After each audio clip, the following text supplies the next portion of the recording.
बिस्मिल्लाहिर्रहमानिर्रहीम। आज हम बना रहे हैं चना दाल फ्राई। इसके लिए जो हमें चीज़ें चाहिए, चने की दाल 1 कप और इसको हमने 1 घंटा पहले पानी में भिगो दिया है।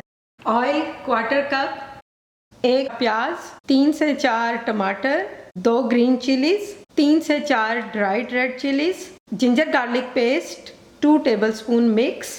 गार्निशिंग के लिए सब्ज धनिया 3-4 स्टेम्स ले लें।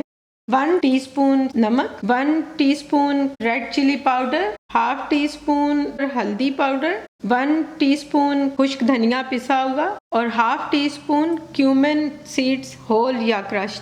Butter 2 tablespoon. ऑयल के अंदर प्याज काट कर डाल दिया है और बिल्कुल थोड़ा सा लाइट ब्राउन हुआ है। साथ लहसुन और अदरक का पेस्ट वो भी डाल दें। ये प्याज और लहसुन अदरक लाइट ब्राउन हो गए हैं, तो अब साथ ही टमाटर और 1 सब्ज मिर्च ये भी काट कर डाल दें। ड्राई रेड चिली और बाकी के सारे ड्राई स्पाइसेस भी यहीं पर ऐड कर देंगे। जीरा यहाँ पर नहीं, एंड पर डालेंगे। अब टमाटरों के साथ मसाला भूनेंगे। अच्छा, ये देखिए यहाँ फ्राई हो चुके हैं। ऑयल बिल्कुल सेपरेट सा हो जाएगा और ये अच्छी तरह से मैश हो गए हैं टमाटर इसके अंदर। इसमें चने की दाल जो हमने भिगोकर रखी थी, पानी में से निकाल के इसमें ऐड कर देंगे। इसको हम मीडियम फ्लेम पर मसाले के साथ थोड़ी देर भूनेंगे। ये देखें कि ऑयल सेपरेट हो रहा है, दाल इसके साथ फ्राई हो रही है। ये साथ में बिल्कुल थोड़ा सा 1 to 2 टेबलस्पून पानी ऐड करके फ्राई करेंगे ताकि दाल और मसाला पैन के साथ लगे नहीं। रेड ड्राइड चिली दाल ऐड करने से पहले निकाल कर अलग रखती है क्योंकि फिर बहुत ज़्यादा स्पाइसी ना हो जाए। एंड पर डिश आउट जब करेंगे तो मैं ऐड कर दूँगी। इसको मैंने ऑलमोस्ट 6 to 7 मिनट फ्राई कर लिया है। 2-3 दफ़ा थोड़ा थोड़ा पानी भी ऐड किया है।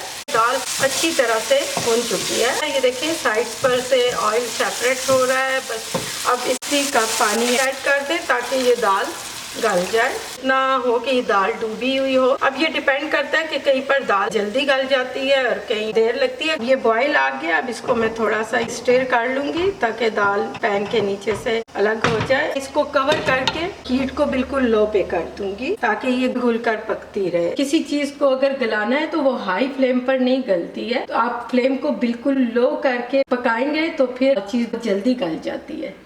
ये ऑलमोस्ट 25 मिनट लो हीट पर मैंने इसको कवर करके पकाया है, तो ये अब गल चुकी है। ये दाल को इतना बस गलना चाहिए कि इसकी शेप को खराब नहीं होना चाहिए। बस आप यूं चेक कर लें, देखें दाल गल चुकी है। तो अब इसके ऊपर ड्राई रेड चिलीज डाल देंगे, क्रश क्यूमिन रोस्टेड स्प्रिंकल कर दूंगी और इसको मैं 2 से 3 मिनट तक कवर कर दूंगी और फ्लेम ऑफ कर दूंगी। अगर प्रेशर कुकर या इंस्टा पॉट में बनाएं तो आप उस हिसाब से पानी ऐड करके दाल को गला लें और गरम गरम दाल के ऊपर आप बटर जरूर ऐड करें। ये बहुत अच्छा फ्लेवर देता है। चना दाल फ्राई रेडी है, तो अब इसके ऊपर थोड़ा गरम मसाला स्प्रिंकल कर दें। इसको आप चावल, रोटी और मिंट गार्लिक की ड्राई चटनी के साथ सर्व करें।